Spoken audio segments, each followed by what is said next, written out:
اعوذ باللہ من الشیطان الرجیم، بسم اللہ الرحمن الرحیم، السلام علیکم ورحمۃ اللہ وبرکاتہ۔ اللہ رب کریم نے ہر جان کو معزز اور مکرم بنایا۔ ارشاد ربانی ہے سورہ نساء آیت نمبر 93، جو شخص کسی مومن کو جان بوجھ کر قتل کرے گا اس کی جزا جہنم ہے جس میں وہ ہمیشہ رہے گا، اس پر اللہ کا غضب ہو اور اللہ نے اس پر لعنت کی اور اس کے لیے عذاب عظیم تیار کر رکھا ہے۔ رسول اللہ صلی اللہ علیہ وسلم نے حج کے موقع پر ارشاد فرمایا، جس طرح آج کا دن اور یہ مہینہ اور یہ جگہ اور یہ شہر تمہارے لیے حرام ہے، اسی طرح مسلمانوں کی جان، مال اور عزت تم پر حرام کر دی گئی۔ اب بات یہ ہے کہ قتل کسی بھی انسان کا کیا جانا اور خصوصاً مومن کا کسی انسان کے لیے جائز نہیں۔ صرف 5 جواز ہیں جن کی وجہ سے قتل جائز بنتا ہے، مگر وہ بھی حکومت امپلیمنٹ کرے گی نا، قانون ہے وہ ہر خاص و عام نہیں کرے گا۔ اس میں ایک آپ کو پتہ ہے کہ شادی شدہ زانی کو قتل کرنا، قصاص پہ قتل کرنا، مرتد کو قتل کرنا، چور یا ڈاکو کو قتل کرنا اور میدان جنگ میں دشمن کو قتل کرنا، اور ان کی ایک سب لائن جو نکلتی ہے وہ اپنے دفاع میں قتل کرنا۔ تو ظاہر ہے چور ڈاکو ہی ہوں گے نا، تو اپنے دفاع میں کسی کو مارا جا سکتا ہے، ورنہ اور کوئی شکل و صورت نہیں ہے کسی کو قتل کرنے کی۔ جو کسی کو قتل کرے اس کے متعلق عبداللہ بن مسعود رضی اللہ عنہ کہتے ہیں کہ رسول اللہ صلی اللہ علیہ وسلم نے فرمایا، قیامت کے روز لوگوں کے درمیان سب سے پہلا فیصلہ قتل کا کیا جائے گا۔ عبداللہ بن عباس رضی اللہ عنہ فرماتے ہیں کہ رسول اللہ صلی اللہ علیہ وسلم نے ارشاد فرمایا کہ مقتول قاتل کو قیامت کے روز اس حال میں پکڑ کر لائے گا کہ قاتل کی پیشانی اور سر مقتول کے ہاتھ میں ہوں گے اور اس کی رگوں سے تازہ خون بہہ رہا ہوگا۔ مقتول عرض کرے گا، اے میرے رب، اس آدمی نے مجھے قتل کیا تھا، اور اسی طرح مقتول قاتل کو گھسیٹتے ہوئے اللہ رب کریم کے عرش کے قریب لے جائے گا۔ حضرت جندب رضی اللہ عنہ بیان کرتے ہیں کہ رسول اللہ صلی اللہ علیہ وسلم نے فرمایا، ناحق قتل کرنے سے بچو کیونکہ یہ معاف نہیں کیا جائے گا۔ برا بن عازب رضی اللہ عنہ سے روایت ہے کہ رسول اللہ صلی اللہ علیہ وسلم نے فرمایا، اللہ کے نزدیک ایک مومن کے ناحق قتل کے مقابلے میں ساری دنیا کا تباہ ہو جانا معمولی بات ہے۔ عبداللہ بن عمر رضی اللہ عنہ کہتے ہیں، رسول اللہ صلی اللہ علیہ وسلم نے فرمایا، مومن اپنے دین کے معاملے میں ہمیشہ کشادہ رہتا ہے، یعنی اسے مغفرت کی امید باقی رہتی ہے جب تک کہ وہ خون ناحق نہ کرتے۔ عبداللہ بن عمر رضی اللہ عنہ ہی سے ایک اور روایت ہے کہ خون ناحق ہلاکت کا گھڑا ہے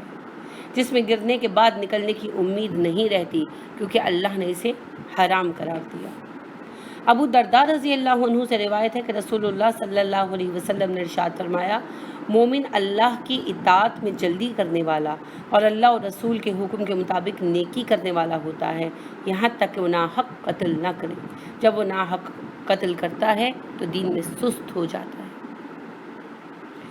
حضرت عبادہ بن صامت رضی اللہ عنہ سے روایت ہے کہ رسول اللہ صلی اللہ علیہ وسلم نے فرمایا، جس نے مسلمان کو قتل کیا اور اس قتل پر خوشی محسوس کی تو اللہ اس کی فرض یا نفل کوئی عبادت قبول نہیں کرے گا۔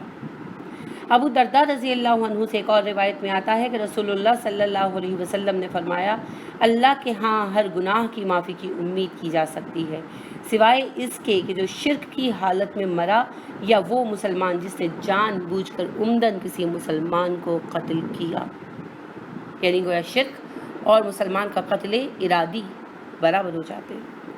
معاویہ رضی اللہ عنہ کہتے ہیں کہ رسول اللہ صلی اللہ علیہ وسلم نے فرمایا، ممکن ہے اللہ ہر گناہ معاف فرما دے سوائے اس آدمی کے جس نے عمدن کسی مومن کو قتل کیا اور اس آدمی کے جو کفر کی حالت میں مرا۔ عبداللہ بن مسعود رضی اللہ عنہ ارشاد فرماتے ہیں، رسول اللہ صلی اللہ علیہ وسلم نے فرمایا، جب کوئی شخص ظلم کے ساتھ کسی کو قتل کرتا ہے، یعنی ناجائز قتل کرتا ہے، تو آدم کے پہلے بیٹے قابیل پر بھی اس قتل کا گناہ آتا ہے، کیونکہ اسی نے سب سے پہلے قتل کی ابتدا کی۔ ابو سعید رضی اللہ عنہ سے روایت ہے کہ رسول اللہ صلی اللہ علیہ وسلم نے ارشاد فرمایا، جہنم سے ایک گردن ظاہر ہوگی اور کلام کرے گی اور کہے گی، آج میں 3 آدمیوں پر شدید عذاب دینے کے لیے مسلط کر دی گئی ہوں، حق سے دشمنی رکھنے والا سرکش، اللہ کے ساتھ شریک ٹھہرانے والا اور ناحق قتل کرنے والا، جہنم انہیں گھسیٹ کر شدید ترین گرم حصے میں ڈال دے گی۔ عبداللہ بن عمر رضی اللہ عنہ سے روایت ہے، رسول اللہ صلی اللہ علیہ وسلم نے کہا، میری وفات کے بعد ایک دوسرے کو قتل کر کے کافر نہ بن جانا۔ اور آپ صلی اللہ علیہ وسلم نے وفات سے 5 دن پہلے جو آخری مرتبہ مسلمانوں سے بات کی، گفتگو کی صحابہ سے، خطبہ آخری آپ نے دیا ایک طرح سے، اس میں آپ نے کہا کہ لوگوں میرے بعد پھر سے جاہل نہ بن جانا، پہلے کی طرح کہ ایک دوسرے کی گردنیں کاٹنے لوگوں۔ اتنی زیادہ حدیث میں نے پیش کی آپ کی خدمت میں، الحمدللہ آپ بھی خوش نصیب ہیں کہ آپ نے احادیث سنی، اور میری بھی خوش قسمتی ہے کہ میں نے صحیح احادیث پیش کی۔ آج کے دور میں اصل علم، حقیقی علم، سچا علم بہت کم مہیا کیا جاتا ہے، دستیاب ہوتا ہے۔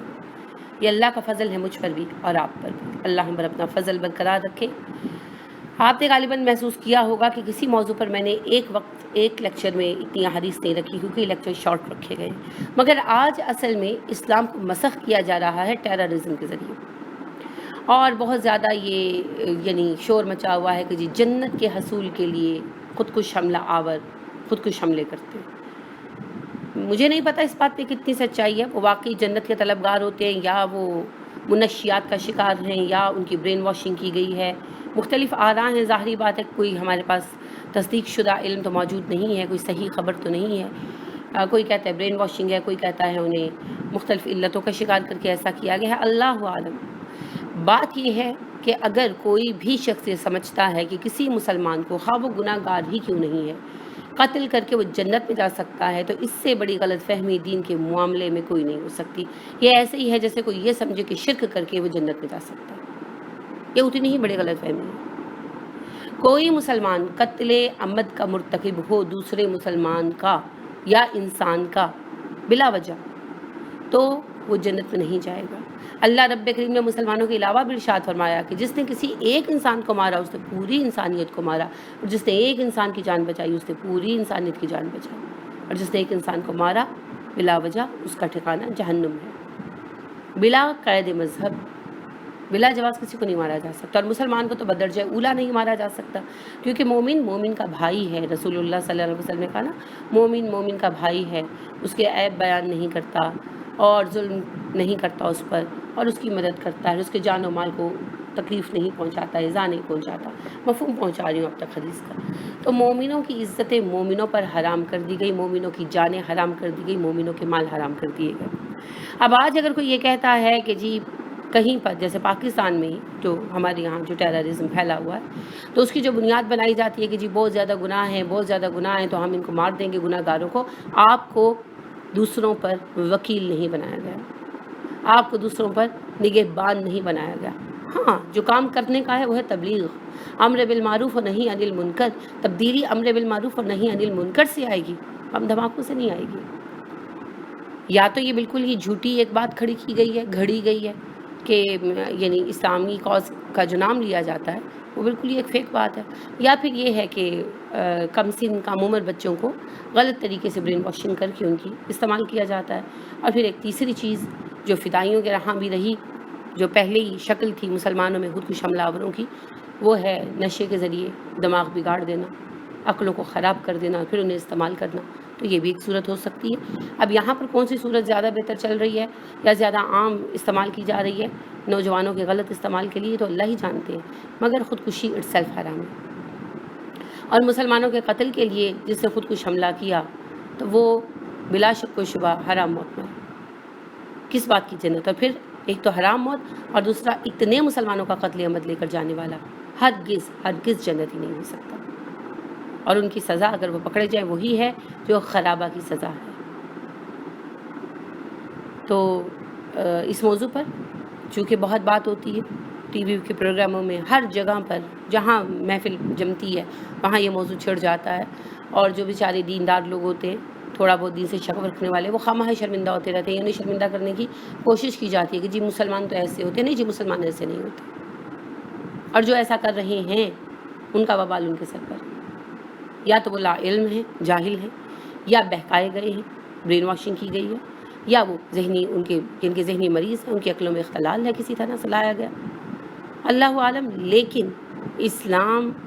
ہر جان کا تحفظ کرتا ہے،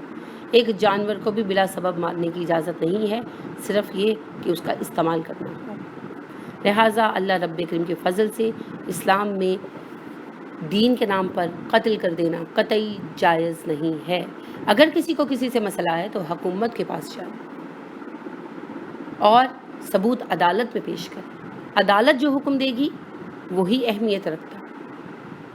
لہٰذا یہ جو آج لوگوں نے قانون ہاتھ میں لیا ہوا ہے، یا یہ جو ٹیررزم پھیلا ہوا ہے، یا جو مذہب کے نام پر مار کر مار دیتے ہیں، یہ تو لا قانونیت ہے، اس کو مذہب پہ مت ڈالیں، یہ ہمارے قانون کی خرابیاں ہیں، قانون کا نفاذ نہیں ہے یہاں پر۔ لہٰذا مسلمانوں کو اس پر شرمندہ ہونے کی قطعاً ضرورت نہیں ہے۔ کوئی اگر اپنے آپ کو مسلمان کہہ کر اس طرح کے کام کرتا ہے تو یہ اس کا ذاتی فعل ہے، وہ اسلام کا حکم نہیں ہے۔ اسلام کا حکم اور بات ہے اور مسلمان کا عمل اور بات ہے۔ اگر اسلام کا حکم ہو تب ہم شرمندہ ہوں، مگر یہ اسلام کا حکم نہیں ہے۔ لہٰذا اللہ رب کریم ہمیں مسلمان ہونے پر فخر کرنے کی توفیق دے اور اسلام کو سمجھنے کی توفیق عطا فرمائے، آمین۔ سبحانک اللہم و بحمدک ونشہد ان لا الہ الا انت ونستغفرک ونتوب الیک۔ السلام علیکم ورحمۃ اللہ وبرکاتہ۔